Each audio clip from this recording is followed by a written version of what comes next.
সবচেয়ে বড় কথা যেটা যে পরীক্ষা খুব আসন্ন সামনাসামনি চলে এসছে। নোটিফিকেশনগুলো আমরা দেখতে পাচ্ছি পিএসসি থেকে ঘোষণা করে দিয়েছে।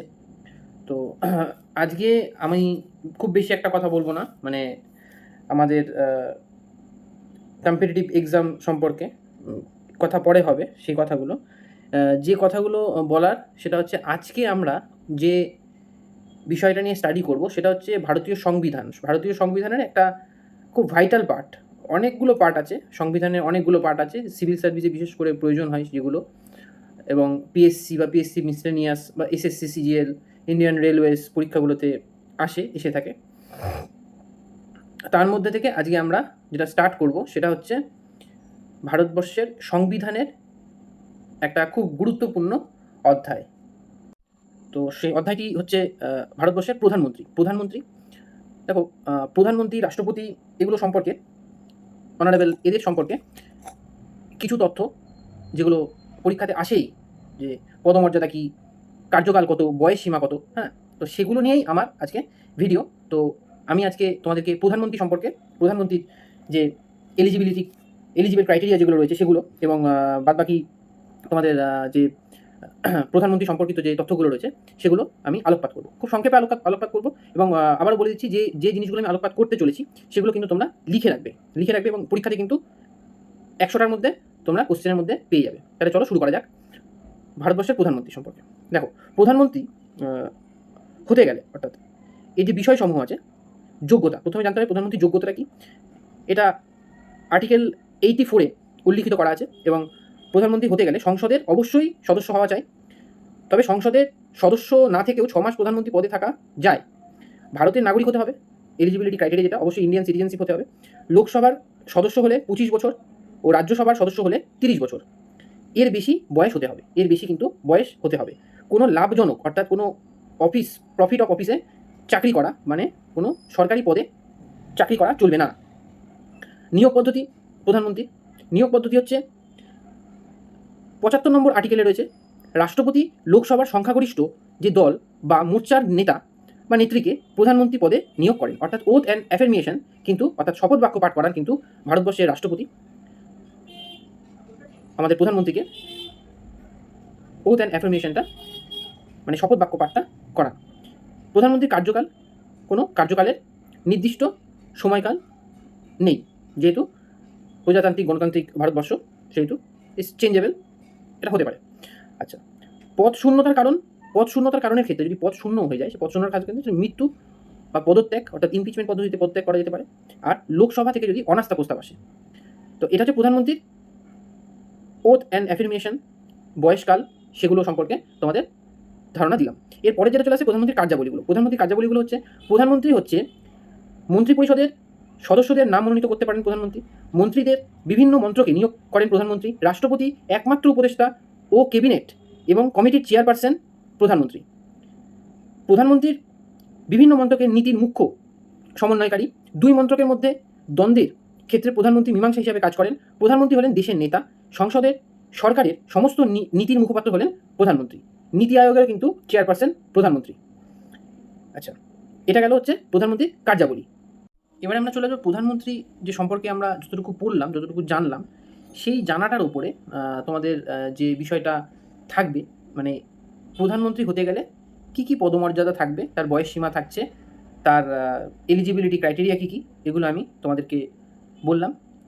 এবং এখন যেটা বলবো সেটা হচ্ছে যে ভারতবর্ষ স্বাধীন হওয়ার পর থেকে যে ভারতীয় প্রধানমন্ত্রীগণ এবং তাদের কার্যকালের মেয়াদ অনুযায়ী, মানে এটা কিন্তু আসে, মানে সাল অনুযায়ী আসে, যে ভারতে প্রধানমন্ত্রী কে ছিলেন বা কারা ছিলেন।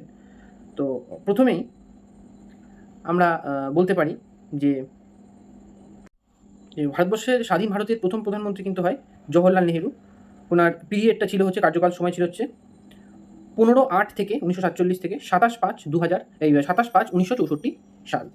ভারতবর্ষের দ্বিতীয় প্রধানমন্ত্রী হলেন গুলজারিলাল নন্দু, অস্থায়ীভাবে ছিলেন। এবং তারপরে আসে লাল বাহাদুর শাস্ত্রী, তৃতীয় প্রধানমন্ত্রী, এবং তারপর আসে আবার অস্থায়ীভাবে গুলজারিলাল নন্দু। এরপরে আসেন Indira Gandhi. Point to be noted, Jawaharlal Nehru এবং লাল বাহাদুর শাস্ত্রীর পিরিয়ডটা ছিল হচ্ছে 1964 টু 11/1/1966। তারপরে অস্থায়ীর পরে যে প্রধানমন্ত্রী আসে তিনি হলেন ইন্দিরা গান্ধী। তার কার্যকালের সময়সীমা হলো 24/1/1966 থেকে 24/3/1977 পর্যন্ত তিনি মসনদে থাকে, অর্থাৎ প্রধানমন্ত্রী হয়ে থাকেন। তারপর আছে Morarji Desai. Morarji Desai, point to be noted, এটাও হাইলাইট করে রাখতে পারো। 24/3/1977 থেকে 28/7/1979 অবধি তার কার্যকালের সময়সীমা ছিল। তারপরে আছে চৌধুরী চরণ সিং, 28/7/1979 থেকে 14/1/1980। এরপর আবারও নির্বাচন হয়, সেখানে জিতে আসেন কিন্তু ইন্দিরা গান্ধী। তার কার্যকালের সময়টি ছিল হচ্ছে 14/1/1980 থেকে 31/10/1984। তারপর আসেন Rajiv Gandhi, point to be noted. Indira Gandhi, point to be noted, very very very very important part of this Indian constitution. কোশ্চেনগুলো তোমরা দেখে ভালো করে এগুলোকে নোট ডাউন করে নাও এবং আশা করি এখান থেকে তোমরা কিন্তু কোশ্চেন কমন পাবে। এরপর আসে রাজীব গান্ধী, তার পিরিয়ড হচ্ছে 31/10/1984 থেকে 1/12/1989। তারপর আসেন বিশ্বনাথ প্রতাপ সিং, তারপর আসে চন্দ্রশেখর, তারপর আসেন PV Narasimha Rao, is most important. তার কার্যকালের মেয়াদ ছিল 21/6/1991 থেকে 16/5/1996। এরপর ভেরি ভেরি ইম্পর্টেন্ট প্রধানমন্ত্রীর তালিকার মধ্যে আমরা রাখি, সেটা হচ্ছে মাননীয় অটল বিহারী বাজপেয়ী। 16/6/1996 থেকে 1/6/1996 তার কার্যকালের সময় মেয়াদ ছিল। এরপর আসে এইচ.ডি. দেবেগৌড়া, তার কার্যকালের সময় ছিল 1/6/1996 থেকে 21/4/1997। এরপর যে প্রধানমন্ত্রী আমাদের আসেন তিনি হলেন ইন্দ্র কুমার গুজরাল। তেনার কার্যকালের সময়টা খুব কম ছিল যদিও, দিস ভেরি নট ইম্পর্টেন্ট। তারপরেরটা কিন্তু খুব ইম্পর্টেন্ট। আবারও অটল বিহারী বাজপেয়ী নির্বাচনে জিতে আসেন। তার কার্যকালের সময় ছিল 19/3/1998 থেকে 22/5/2004। তারপরে কংগ্রেসের থেকে আমাদের প্রধানমন্ত্রী হন হচ্ছে ডক্টর মনমোহন সিং। ডক্টর মনমোহন সিংয়ের কার্যকালের মেয়াদ ছিল 22/5 থেকে 2004 টু 26/5/2014, দীর্ঘমেয়াদী। এটা কিন্তু পয়েন্ট টু বি নোটেড, এটা কিন্তু পরীক্ষায় আসলেও আসতে পারে। এরপর যিনি প্রধানমন্ত্রী হন তিনি হচ্ছে মাননীয় নরেন্দ্র দামোদর দাস মোদী। ইনার কার্যকালের সময় 26/5/2014 থেকে টিল নাও এখনও পর্যন্ত তিনি প্রধানমন্ত্রী হয়ে আছেন। তো আজকে তোমাদেরকে প্রধানমন্ত্রীর পদমর্যাদা, প্রধানমন্ত্রীর কার্যাবলী, প্রধানমন্ত্রী হতে গেলে কত বয়স প্রয়োজন, এই সম্পর্কে তোমাদের যে তথ্যগুলো দিলাম এগুলো তোমরা একটু নোট করে নেবে। এবং এই যে চারটা বললাম, চার্টের মধ্যে যেগুলো যেগুলো ইম্পর্টেন্ট বললাম, অটল বিহারী বাজপেয়ী বললাম, মোরারজি দেশাই বললাম, লাল বাহাদুর শাস্ত্রী বললাম, বিকজ এগুলো কেন বলছি, কারণ এরা ইতিহাসের সাথে রিলেটেড। আমি যখন নেক্সট হিস্ট্রির ক্লাসে আসবো ইম্পর্টেন্ট কিছু সিনারিও নিয়ে, তো এই নামগুলো কিন্তু তখন রিলেটেড থাকবে। তো আশা করি আজকের ক্লাসটা তোমাদের ভালো লেগেছে এবং আমি আবারও বলছি, যদি কোনো কোশ্চেন বা কোয়ারিজ তোমাদের থাকে কমেন্ট সেকশনে আমাকে জানাবে। এবং কি সম্পর্কে তোমরা জানতে চাও বা কী বিষয় সম্পর্কে জানতে চাও, কম্পিটিটিভ এক্সাম পরিপ্রেক্ষিতে কোন সাবজেক্টের ওপর তোমরা বেশি জানতে চাও আমাকে অবশ্যই জানাবে। আমি তোমাদেরকে সাপোর্ট দেব এবং আমি আশা করব যে আগামী আপকামিং ডেজের জন্য আমি যে পার্টগুলো তোমাদেরকে বলে দিলাম, যে যে বিষয়গুলো, যেমন গতকালে একটা ক্লাস দিয়েছিলাম লাইফ সায়েন্সের ও ভিটামিনের ওপর, খুব গুরুত্বপূর্ণ।